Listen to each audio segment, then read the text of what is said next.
గోదావరిఖని ప్రాంతంలో ఉగాది వేడుకలు ఘనంగా జరిగాయి. గోదావరిఖని లక్ష్మీనగర్లో రామగుండం లయన్స్ క్లబ్ అధ్యక్షుడు మల్లికార్జున ఆధ్వర్యంలో విశ్వ వసునామ సంవత్సర ఉగాది వేడుకలను ఘనంగా జరిపించగా ఈ కార్యక్రమంలో రామగుండం నగర మాజీ మేయర్ డాక్టర్ బంగి అనిల్ కుమార్ హాజరై లేబర్ అడ్డాపై దినసరి కార్మికులను కూలీలకు ఉగాది పచ్చడితో పాటు నేతి బూరెలు అల్పాహార పంపిణీ చేశారు.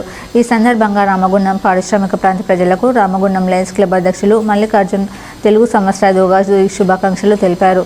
నూతన సంవత్సరంలో ప్రజలందరూ సుఖ సంతోషాలతో ఆయురారోగ్యాలతో ఉండాలని ఆకాంక్షించారు.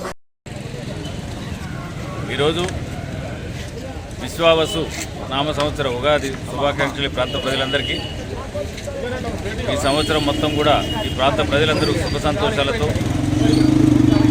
ఉండాలని చెప్పరని లయన్స్ క్లబ్ ఆఫ్ రామగుండం పక్షాన ఈరోజు పేదలకు అల్పాహారంతో పాటు ఇవాళ ఉగాది పచ్చడి అదేవిధంగా భక్ష్యాలు డిస్ట్రిబ్యూట్ చేయడం జరిగింది. దీనికి ముఖ్య అతిథిగా విచ్చేసినటువంటి మేయర్ అనిల్ కుమార్ గారికి ధన్యవాదాలు చేస్తూ ఈ ప్రాంత ప్రజలందరికీ కూడా ఉగాది శుభాకాంక్షలు తెలియజేస్తూ ఈ సంవత్సరం అంతా కూడా సుఖ సంతోషాలతో ఉండాలని చెప్పని మరొకసారి ఆ భగవంతుని ప్రార్థిస్తా ఉన్నాం.